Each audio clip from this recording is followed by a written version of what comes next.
Hell of a way to start the year. New partner label at OCN, new interview for They Live by Film in 2024. I'm extremely honored to have Warren Xian from Art Label here tonight. We're recording at night. Warren, thanks for joining. Happy to. Oh man, so excited to talk to you. So I've been tracking you for several years, and we'll get into that here in a moment as far as your career goes. But congratulations on starting your own label. Thank you. Thank you. It's a very exciting next chapter in the journey. Yeah, I bet.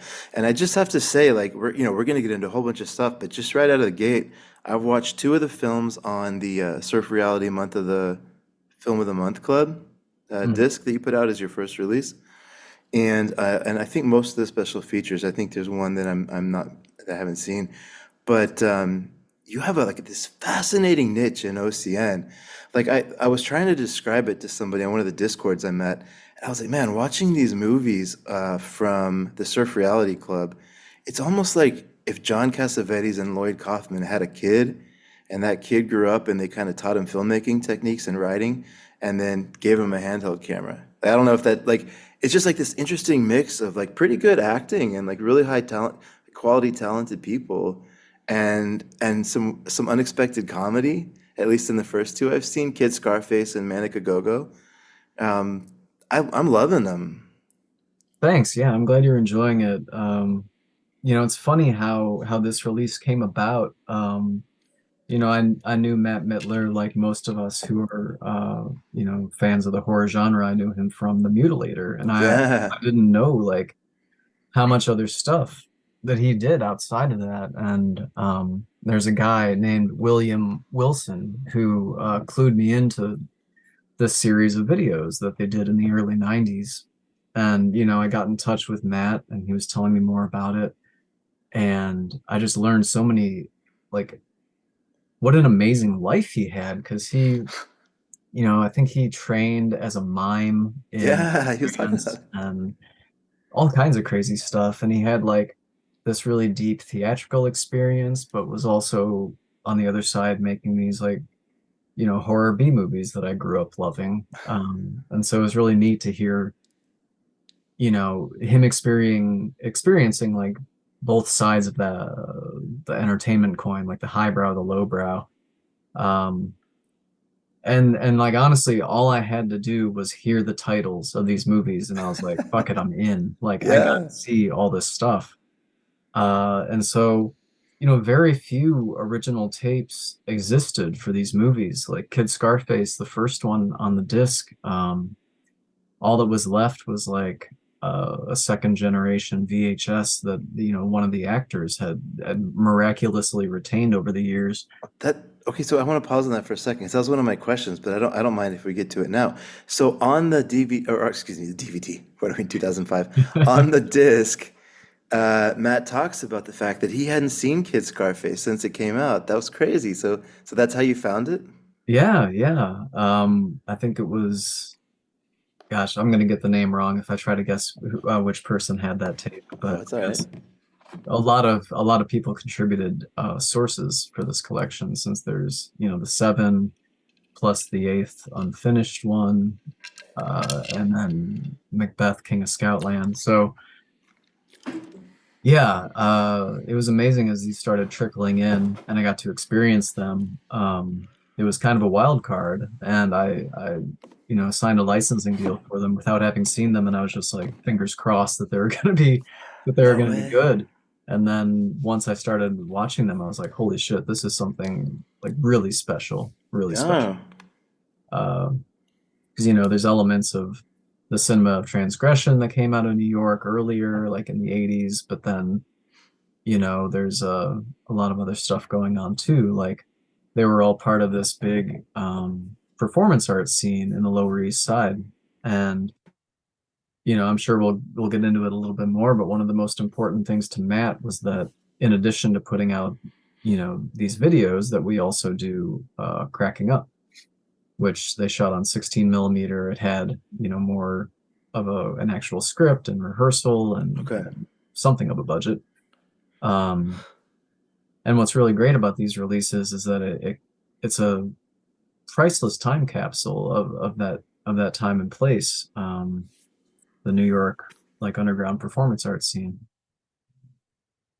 Yeah, I mean, this okay. There's two things I kind of want to say. Well, actually, I had three ideas, but just to keep it like you mentioned the titles, and I just want people to hear that if they're listening. So I'm gonna read them off real quick and tell me if I miss any.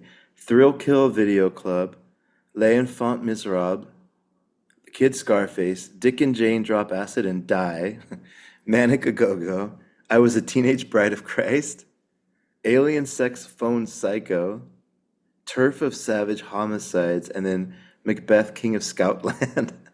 Yeah, it's like you see that list of titles, and I don't know how anyone could pass that up and be like, Exactly. "Oh, I don't need this in my life." And they're all like short. I mean, at least the first two I've seen, they're under an hour. Like they're super easy to watch. Yeah, it's I like that they don't overstay their welcome, but there's also the practicality element in that, I know that you watched the special features, so you know this, but some of the people listening who might not know, the whole concept for this was, can I make a feature film in a day? That was the Yeah. prompt for Kid Scarface. And then they did and thought, well, what if we just keep coming up with these scenarios and improvise all the dialogue? And of course, they had all these people with, improvisational training and theater acting backgrounds, so they knew what they were doing, and they were able to pull these movies off. And it's incredible what was done for each of these in 24 hours. Yeah. I agree. And I mean, I know uh, this is not a surf reality podcast, but if we can just stay here for 1 second and we can get to art Yeah, label, because I was also fascinated by, so if I understand the timeline right, essentially this was a club in New York that operated for about 10 years, I think from 93 to 2003, if I remember right. But before that, there was essentially just like a group of friends that were performing in different theaters, right? And they are performing their show in different places. And the first part of it was this Film of the Month club that started, and they ran that for a while until eventually some of them broke off and essentially started like a club. And there was a lot of, what do they call it, alternative comedy that kind of came through the club, right? yeah, That was yeah. cool. And the two people who started Surf Reality, it's like are kind of a B movie royalty. So it was started by Robert Pritchard and Jennifer Baptist, who at the time was Jennifer Pritchard. And they're both of Toxic Avenger, and they're Yeah. both in Class of Nukem High. Um, so you can see, in these movies, especially the ones where Robert and Jennifer had like stronger creative control, like there is that aesthetic a little bit, the trauma feel and sense of humor that's Yeah. really enjoyable if you're into that kind of thing. Which I am.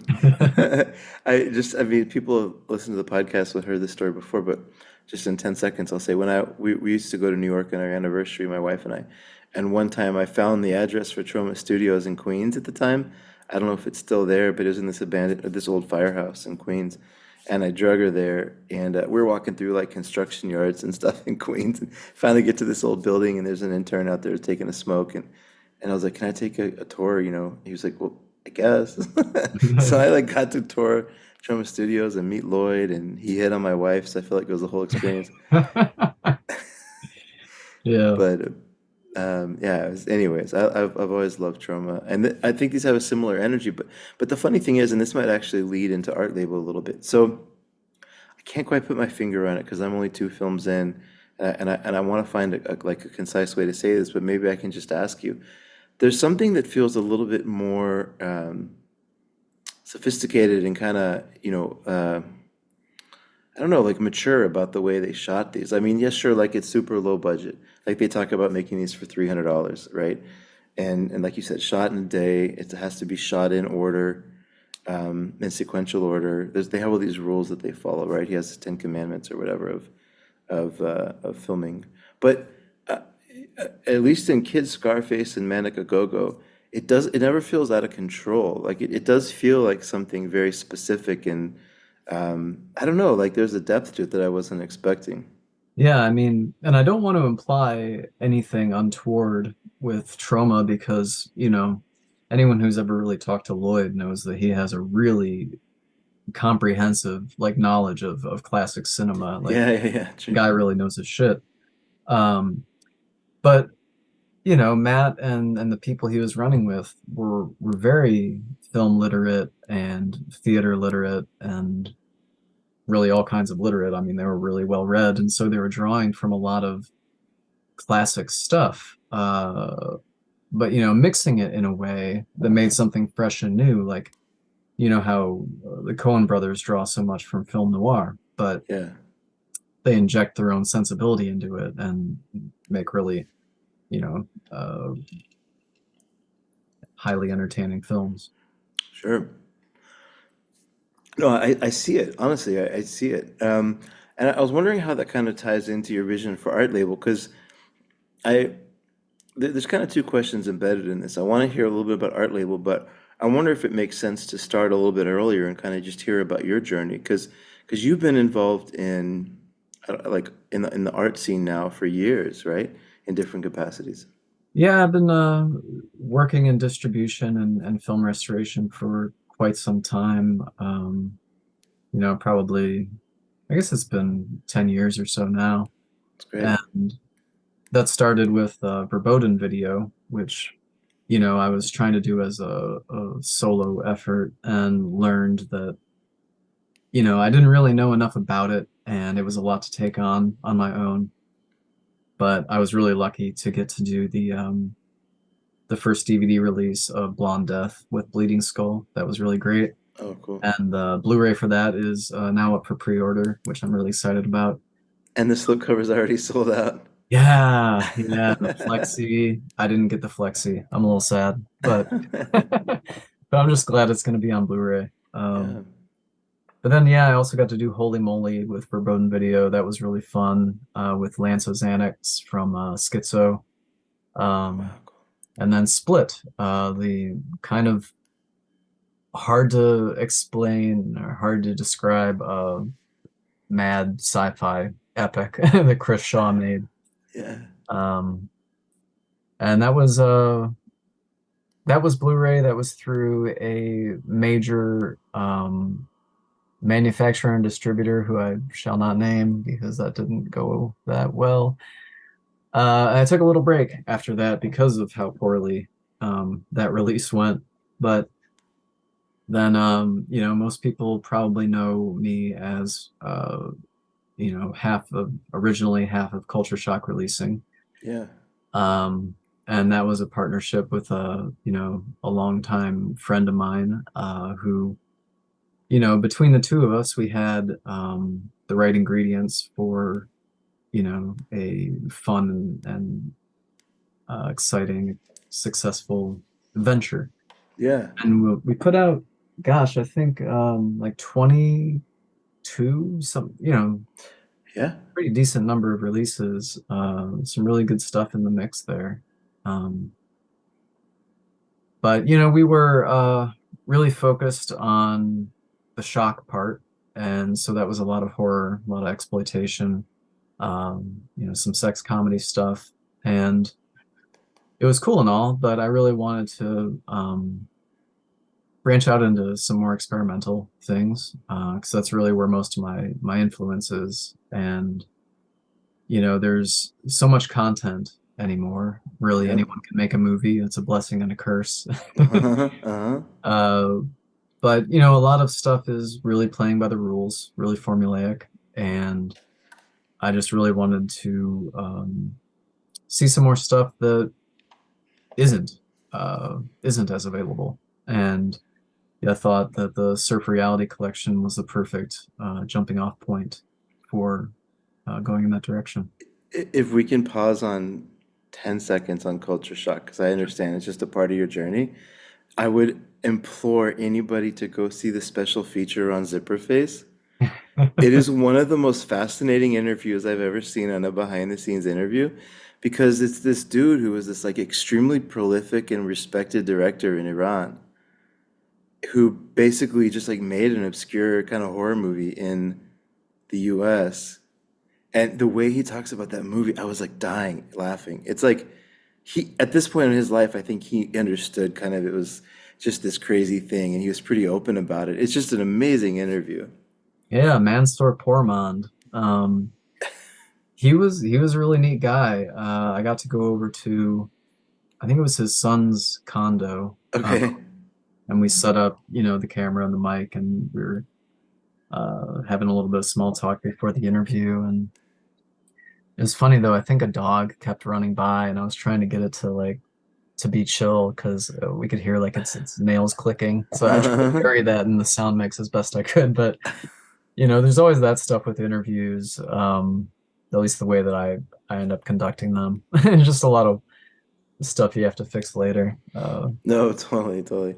I But just, it's just funny what, though about him. Sorry if I can give this little anecdote. please, yeah. When I was trying to set up that interview, he accidentally like butt dialed me, and I don't think he realized how long the phone was on because I had this like 2-minute voicemail that it was like car noise, and I couldn't really tell what was going on. But then he just starts singing opera in the background. And gosh, I think I might have saved it. I hope I still have that voicemail You somewhere. should have released that as a special feature. Yeah, but he was a really cool guy. He seemed amazing though. Like he was very self-aware and like he didn't seem proud. Like, he just, I don't know, he just seemed like a cool guy. Anyways, I would encourage, it's one of my favorite special sort of feature interviews because it was just like absolutely not who I expected to be directing that picture, you know? Yeah, it was a Um, surprise. It's often a surprise when I get to these people's residences or wherever we're yeah. conducting the interview. It's like you just, especially for the horror stuff, you expect someone a little hardened. You expect like the heavy metal guy, and even like Lance from Schizo, not the kind of guy behind the scenes that you would expect. He's really nice, really like mild mannered. Yeah, That's that's one of the best cool. things about this work is just like getting to meet all these people and interact with them. I mean, well, let's talk about that. So Art Label is the new outlet for envelope-pushing art house and experimental cinema. Um, so what is your vision for Art Label? Like, where do you want to go beyond Matt Midler? Are you gonna stay in New York, or do you? No, not just New York, although ironically, the third release is also a New York produced feature. I don't know how that happened. It just kind of fell that way. But the fourth release is, I guarantee, not going to be New York. In fact, it's going to be kind of the opposite. I can't say too much about it, but Okay. it's it's done well at the screenings that it's had, and there's a fresh voice behind it, and I'm really excited about that one when it drops in March. Awesome. So you're saying the fourth one is gonna drop in March. Right? Yeah. So does that mean that, let's see, where the third one's going to drop? Yeah, yeah. Second one is in January. Third one's going to be in February. This episode will drop in January, so you don't have to give Okay. anything away coming out in February. But that's great. So do you have how deep is your backlog now as far as kind of what you're working on? Are you a few months out? There's a couple more things that are already in the pipeline. And so I'm going to keep digging around in probably not much of anything older than the 80s, but I am still looking for archival weirdness to put out. But one of the main things I wanted to do with Art Label was also provide an avenue for current artists who don't have the means necessarily, whether that's equipment or funding or what have you, to produce their own like weird visions. So production is going to be a big part of Art Label. Oh, cool. Okay. So you're actually going to become a like a producer for these films as well. Yeah, that's the goal. Oh, that's Um, exciting. Okay. I can say that at the moment I have a extremely quirky, extremely filthy 3D animated feature in production. It's going to take some time to finish because animation just does, but I'm Yeah, I'm yeah. really excited to unleash that on the world when it's ready. Are you the animator or are you working with an animator? I'm the writer. I'm working with several other Okay. animators and people who do that kind of stuff to bring it to completion. Oh man, I can't wait. Yeah, Um, Sausage Party has nothing on this. I remember, I don't know if it's anything like Meet the Feebles. I'm probably not because that's puppets, but I just remember there's certain kind of moments I have with animation, like kind of R-rated or heavier animation. It always stands out. Yeah, I think because I saw Meet the Feebles in high school, and it definitely left an impression on me. Like there's lines of that movie that even though I haven't watched it since maybe like 2002, they're just Stands burned in out. there Yeah, forever. yeah. No, totally. Well, I can't wait. So you're going to become a production house, and then you're going to have a distribution arm, kind of a publishing arm for Blu-ray. Right. Are you going to do? Is there going to be like writing, like other mediums in that as well over time?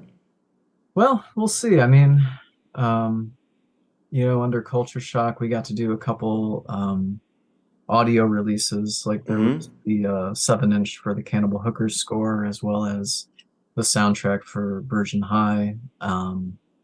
So I would like to do some more things in that vein. As far as like books, I don't know.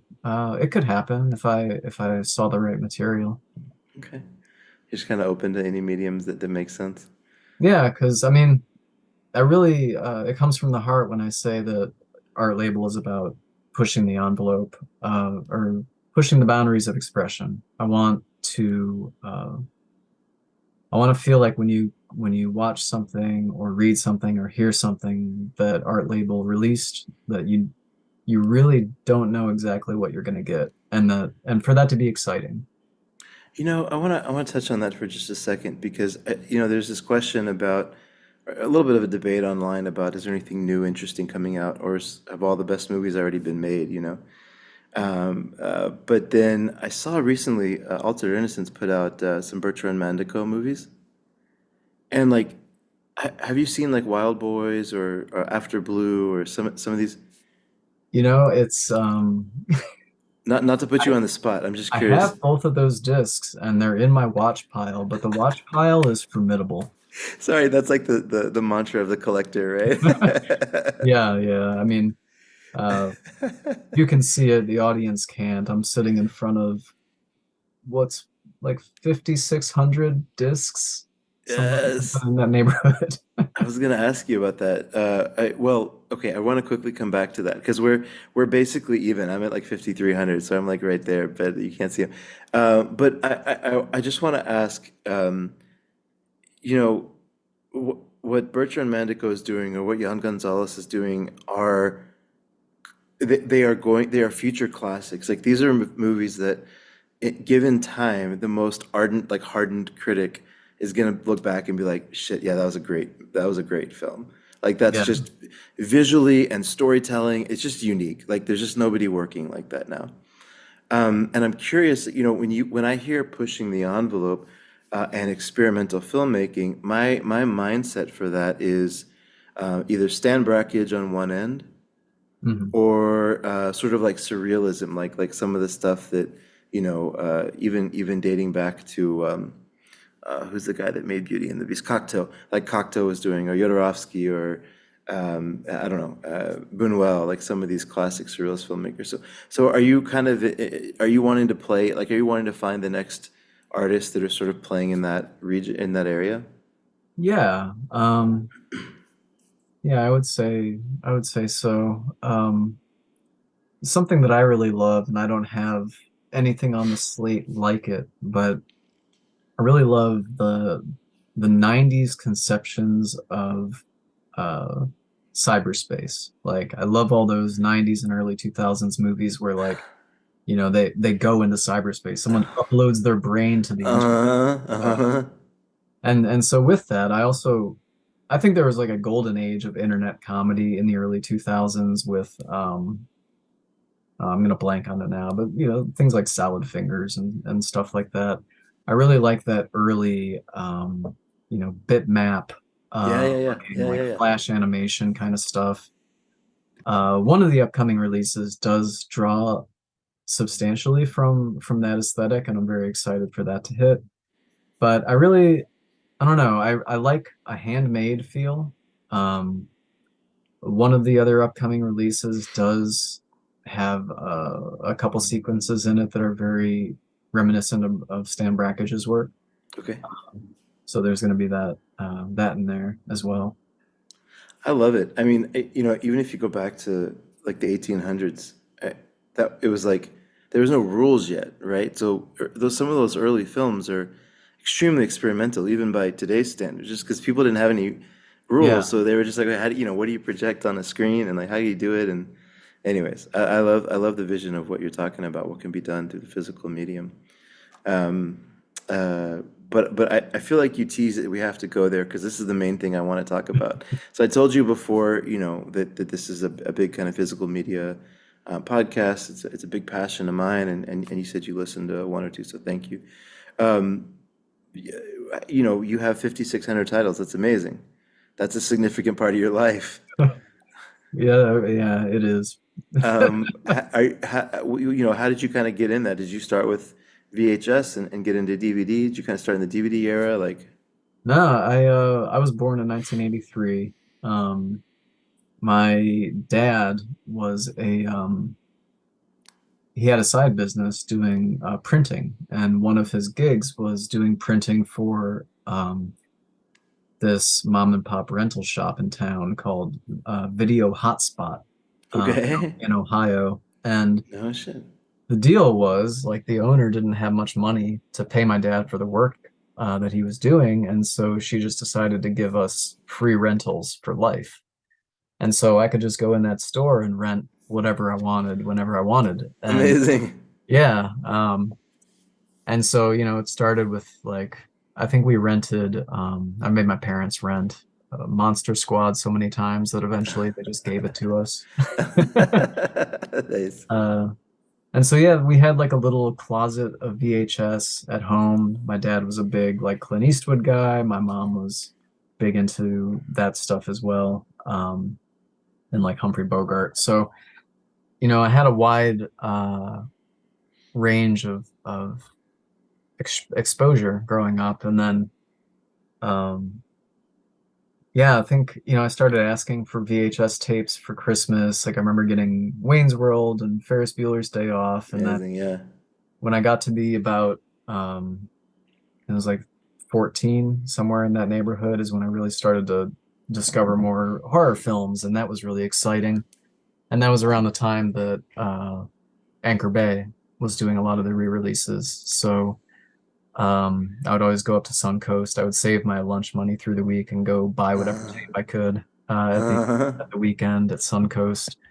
So I remember getting like their Evil Dead new release, and like that was when I discovered Fulci Zombie, and it like just grew from there. So yeah, started in VHS, and when I was in college was when all the video stores started closing down. So yeah. Yeah. my best friend and I we would get on gosh, what was it then? Like MapQuest, and just find every video store in like a 50-mile radius, and we would have to like print out the map because it was like Yep. fucking 2002, and then just like draw lines about how we could get from because it was Movie Gallery in Ohio that was going out of Okay. business, and like every so often they would get like a buy two get two free of their old VHS tapes. And so I used to have a really strong VHS collection, but working as I do in media preservation and restoration, like tapes are not lasting forever. Like Yeah. Uh-huh. they're just falling apart. And so I just I don't know, I started going harder on discs. And when you scan a film in 4K, even if it's not something that was really artfully done, like you just start to see how much of what's lost when you watch something on like an SD analog tape. And some things look good that way. Like I'll always keep my Redneck Zombies tape. I never want that to Yeah. go away. But It's perfect. Yeah. yeah, I remember someone like making fun of me once for buying the Microwave Massacre Blu-ray, and they're like, why would you want to watch that in HD? And I'm like, because it's why wouldn't you want to watch it in HD? That movie. Oh my God. I didn't grow up with that movie. I just saw it on the Arrow release. Yeah. And I had this. I just that movie's insane. That movie's so weird. It's so amazing that it was even made. It's like this Yeah, stand-up comic, just kind of loose plot and just making like weird jokes throughout the whole like time. the voice of Frosty. Yeah, that's true. Anyways, that's amazing. Yeah, it's funny you talk about that time. So I was born in '82, so we kind of similar timeline there. But that was, I mean, when I was in college, you were in college, that was the golden age of Anchor Bay, though. I mean, that was Yeah. like some amazing releases coming out there. Yeah, that was wonderful.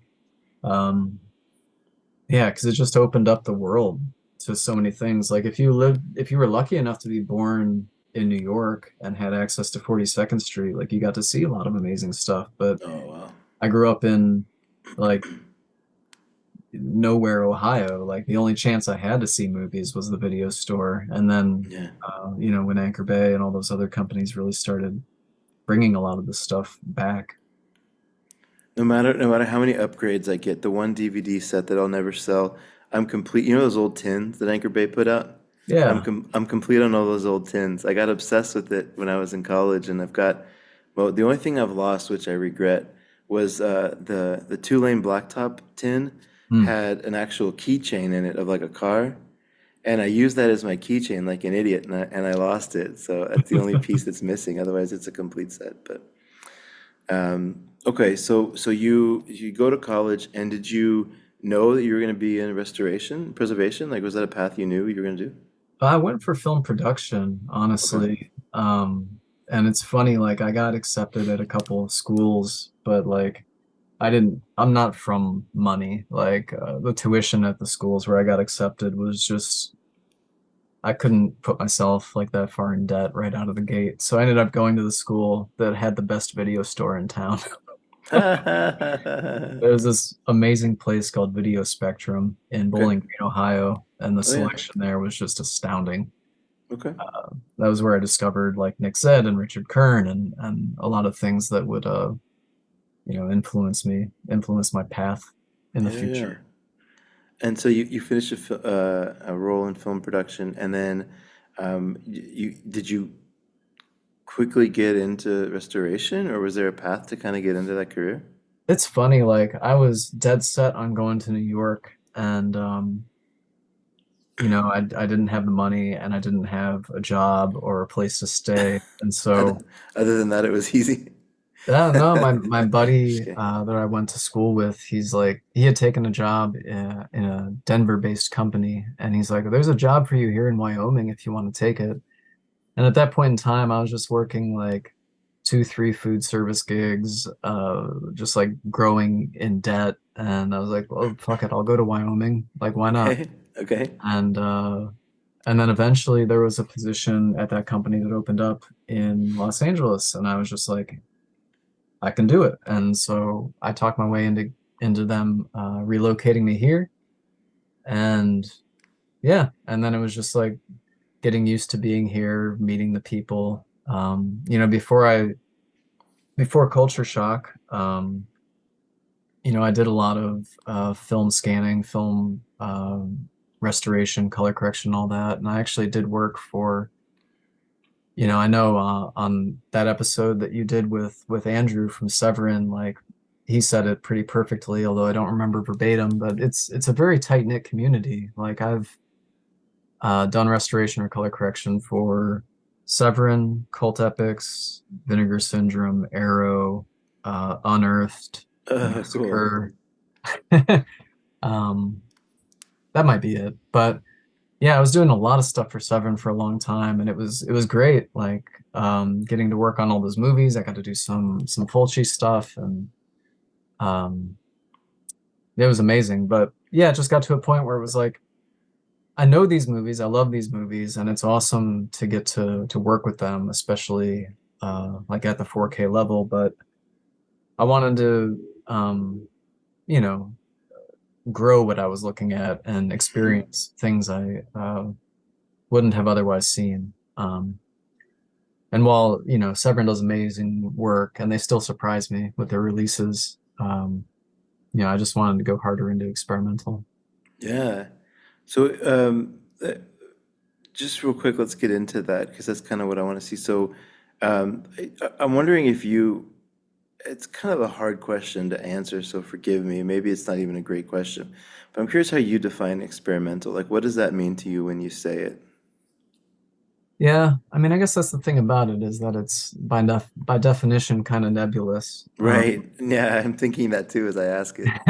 No, it's a good question though because I mean that's what's appealing about it is that it defies definition sometimes. Like, so I'm mostly looking for things that are outside of the normal storytelling rules, like the three act structure or Mhm. acting that doesn't quite seem right. And, one person might call bad acting, but what another person might see as, like a very deliberate, artistic choice. I like things that are really colorful. I like things that are fast and manic, because I think we're all ADHD now. Because of our smartphones and just the how inundated we are with entertainment in all forms.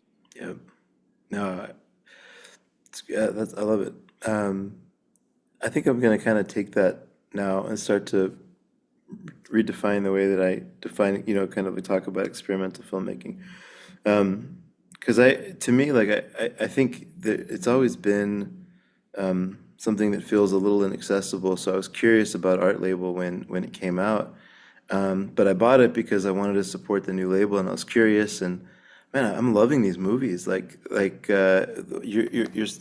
wouldn't say anything from Surf Reality is experimental in the way of Stan Brakhage, but it fits very well into what you just said. It's very, it's a very specific friend group that are like highly trained actors. Matt Miller was talking about being in an actual play of Macbeth, which kind of gave him the idea. I think one of his friends said Macbeth is just Weeblo or some comment about Oh like, yeah. they're kind of having some fun with that. So then they made this whole story about what if he was a scoutmaster or whatever. I mean, I haven't seen it yet, so I'm probably getting it slightly wrong. But like, I don't know. Like, it's to me the way that surf reality would be experimental is it's in the way that they're constructing the movie itself. Like they're doing a rough scene. They trust each other, and they're just shooting, and it all is in a day. It's just like this. It's like a challenge almost. It seems like in a really fun way. Yeah, it's like I think they have a general idea of what they went into each time. They had a premise, but the fact that all the dialogue is improvised and that, it wasn't they didn't know exactly how it was going to be edited because I didn't know what they were going to get. Um, so I think narratively it's experimental, and certainly the way that they approached production was experimental. I don't think experimental has to be strictly like formalist. I don't know if I'm exactly using that the right way, but like I don't think it just has to be like, scratching a piece of 16 millimeter film with a key or like Right, hand right, painting, right, right. you know. Yeah, yeah, yeah. Like I love Flickr films, and I love like, I mean, to that end, I think like I'm probably saying his name wrong, but Gaspar No, like, Hmm. I would consider that experimental just because the form is really outside of what we normally see. Talk about challenging narratives. I love, I don't know, I like Gaspar Noé too. Obviously irreversible, but what's the one where it's not Stand By Me, but Oh, I Stand, Stand Alone. I Stand Alone. That movie fucks you up. Like you're Yeah, just that movie's watching that, like, rough. damn. Yeah. Like, but he just kind of like, he just doesn't flinch, like he just holds it and like it elicits a reaction out of the audience. So anyways, yeah, I love Gaspar Noé. But Manica Gogo, I think is really interesting because I'm just getting back to surf reality for a second. Manica Gogo is so interesting because you can see the director thinking, and he'll put text on the screen of like, oh, this is a continuity error, or like it's cool though. Like Yeah. it's not a conventional choice at all, but I loved it. Like it just kind of made the film have be a little bit lighter and I don't know, more accessible. I Yeah, when loved I it. first started seeing them, when the tapes started rolling in, that was the one that excited me the most, just because of the way it was edited and what they were doing with the text, and Todd Alcott's improvised Casio song. I was like, man, this is nuts. I love this. The lyrics are Um, the lyrics are amazing. Yeah. yeah. And Yeah. he denies he doesn't remember doing that, or so he claims, and like he keeps putting it down, and I'm like, Todd, it's amazing. Like, Honestly, his whole role is fascinating. Like he just comes in and talks about different like terrorist, plots, and I don't know. He was great. yeah, I thought it was really interesting that one of the plots that he describes is like getting a bunch of AIDS virus samples and putting it in a spray Spray bottle. bottle. And I was like, wait a minute, because this movie, Manic a Go-Go, was 1992, Yeah. and the movie The Visual Vengeance put out recently, AIDS LA jabber. AIDS Jabber, right? It's kind of a similar plot, but that was 94. That's a good point. Yeah, that's a good point. Yeah. Uh, yeah. Anyway, LH Jabber was a wild movie as well. But um, well, okay. So um, I feel like from an early sense of kind of understanding art label and where you're going, I feel more clear. I'm very excited for the label. Um, how is working with OCN so far, just at a high level? Like I know you've been working with them for a while, but Yeah, I think it's really great because when we were doing Culture Shock on our own, the first four, five releases, hmm it was challenging to like get as many releases out as we wanted to because we were doing all of our own fulfillment and all of hmm our own promotion. And hmm the fact that, OCN does the warehousing and like, most of the, a lot of sales go through the Vinegar Syndrome site, like it takes the fulfillment out of my hands and gives me more time to focus on finding more movies and doing the restoration and interviews and building up the special features and all that. I'm always fascinated by the idea that something like, let's just take Surf Reality or then cracking up. I forget if you're doing 1,000 or 2,000 print runs for the limited, sorry, but I know you have typically standard as well on the back of that. And like, let's just say an average run is 2 or 3,000 total or whatever. And then, yeah, I don't know. I mean, I'm not asking you for the details, but even let's just say it's like 2 or 3,000. I'm just fascinated by this concept that most of the stuff on OCN sells out. Like, so Yeah, you're these films like there will be 1,000 people that have a slipcover of Surf Reality in their collection, and then yeah, more of the standard edition. Like I don't know, I've always been fast. I always loved that about their model. yeah. I mean, that's one of the things that's really appealing about it is, they have such a broad and loyal fan base that it's a lot easier to take a risk and do a set like this and know that even if they even if the idea doesn't interest them, even if they don't ultimately buy it, like those people are aware of it and looking at it. And if it sounds like something they might like, well, there's a lot better chance of the movies getting out there than there was, Yeah, when I was doing the other labels without a partner like that. yeah, that's great. Well, I'm glad it's going well. Um, the only other thing on my mind is kind of going back to collecting for a second is who are you like what do you relax to nowadays? Like are you like what are you watching when you're just kind of kicking back and not working? Oh man, so Just trying to knock down the watch pile? it's funny, like that's the goal. Yeah, I really want yeah, to, but I usually end up just like watching 90 Day Fiance or something like that. Like I yeah. watch so much trash reality TV. Wait, but hold on a second. So my wife's really into that show. They loop you in because there's like 12 different versions of that show to watch. Yeah, I remember when I was first made aware of it, I think there was only one version, but now there's like so many. So when I Yeah. finish one, it's like, oh wait, but here's another one. Here's 90 Day the other way. Uh, yeah. Uh, And hilarious. so and so that's how my Altered Innocence Blu-rays keep stacking up. And I'm not ashamed of that, but not too ashamed to say it.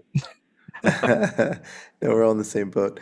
Um, is there a particular label that you have the most of in your collection, or is it pretty spread out? Um, I'd say it's pretty spread out, but it wasn't until recently. Um, I was trying to upgrade all of my DVDs to Yeah. Blu-ray, Mm. and that led me deep into the hole of starting to collect, you know, Region B and Region C Ugh. discs. So, yeah, that's become a problem. I have become a big fan of, Imprint is doing great stuff. Yep. there's so much great stuff that comes out through Vinegar Syndrome and the partner labels. It's hard to keep up with everything, but whenever I see that there's a new Seven release, a new Mondo Macabro, I'm Yeah. always excited to see what the other labels are doing. Yeah. I'm like you, I'm pretty spread out. The only ones I won't let myself get into is Nova Media and World Cinema Library. Have you seen those? I'm not familiar with those I think they're actually. from Hong Kong, at least World Cinema Library, I'm pretty sure. But they're just like these beautiful sets, and I just can't do it because a lot of them are out of print and they're hard to find, and you have to kind of like know how to connect. And I'm too obsessive. I just won't even let myself get down that path because I want to be, complete or whatever. Yeah, I try not to buy any like the really limited edition hard boxes and stuff like that. Like I appreciate good packaging, but mostly I just want to be able to watch something in high def. Yeah. Well, and the way you do it, you don't even need box sets because I think you said seven, is that right? Or eight films on this two disc set? Yeah, yeah.